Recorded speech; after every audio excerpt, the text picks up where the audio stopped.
A fiercely divided Egypt as supporters have asked that Egyptian President Mohamed Morsi vow to remain in the streets until the Islamist leader is returned to office. But opponents have also dug in and are calling for more mass rallies like the ones that led to Morsi's removal by the powerful military. And it's time now for our Sunday group. Brett Hume, Fox News senior political analyst, Nina Easton of Fortune magazine, former Democratic Congressman Dennis Kucinich, and Fox News political analyst Juan Williams. Good morning to you all. Good morning. Good morning. Let me throw a jump ball out there. How does this all turn out? Is this going to embolden the Muslim Brotherhood and Islamic militants? Well, I don't think we have any way of knowing right now. This is completely up in the air, as a jump ball would suggest.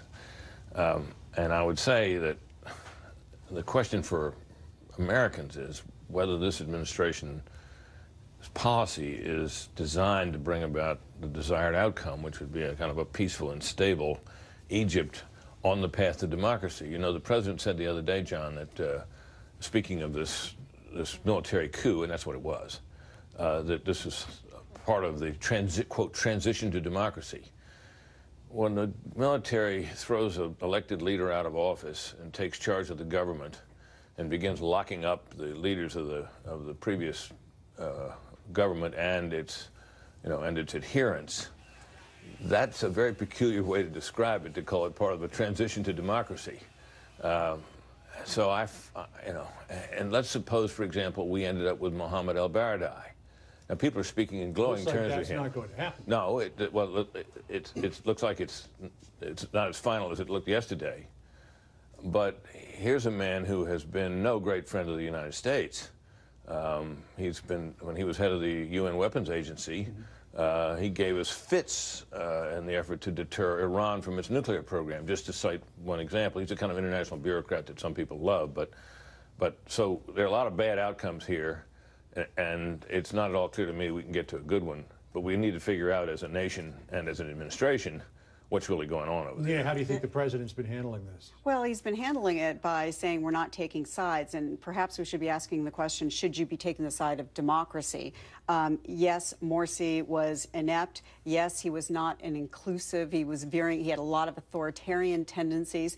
But to turn to the army, which is what happened in Egypt, and which this administration stood by and let happen, what the army takes, it can give away. So it can depose the next government if there's popular uprising after that. And that's likely going to happen. This is a country with a dysfunctional economy, all sorts of problems, corruption, and doesn't have a history of civil liberties, and which, by the way, the Army reflects that behavior as well. I'll give folks a little glimpse behind the curtain. Every Saturday we have a call with the panelists. We talk about these topics, and Dennis Kucinich, you had an interesting theory about what might have happened here based on the prevalence of Egyptian military in the building right behind me on Capitol Hill.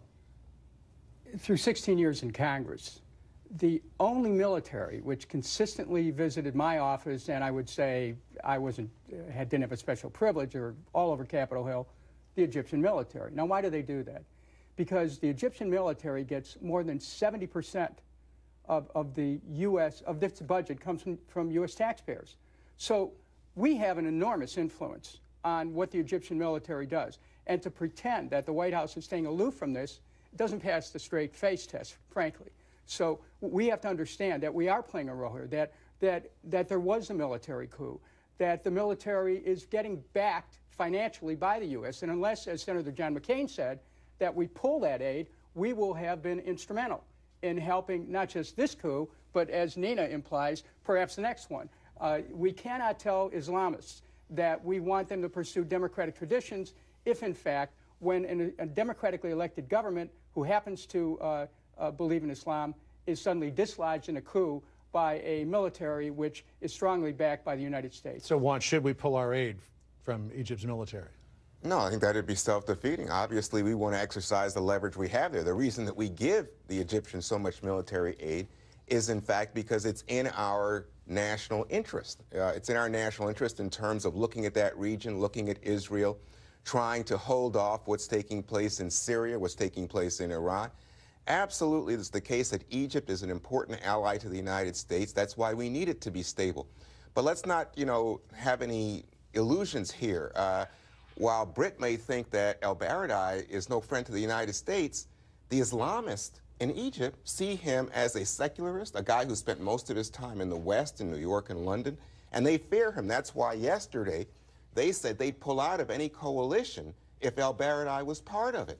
So from our perspective, the U.S. perspective, el-Baradei is better than having some of these Islamists take power again. I think, you know, the problem for the Islamists is they haven't demonstrated the capacity to govern.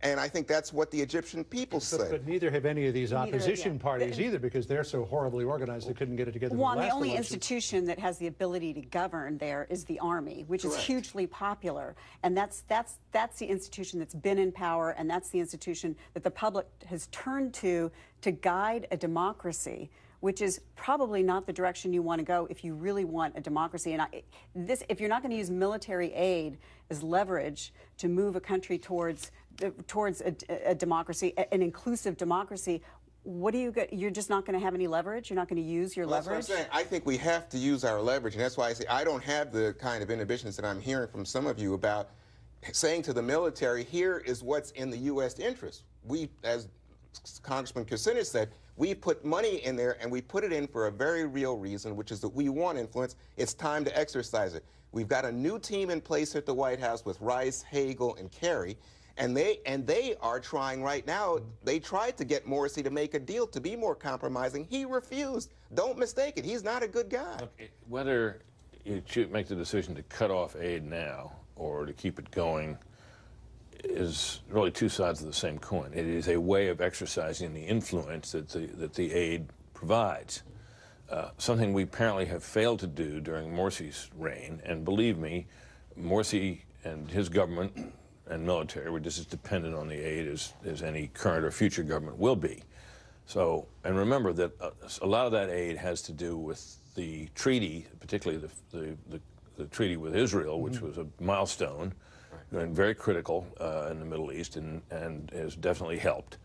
So if we're going to cut off aid, we've got to be careful about how we do it, which aid we cut off, and so on. But it seems to me that it's the right call to try to use the leverage one way or the other to try to bring about to get the country actually on a path to democracy. Let me jump in here because let's leave, obviously, further discussion on this. Let's leave that for Panel Plus coming up after the show.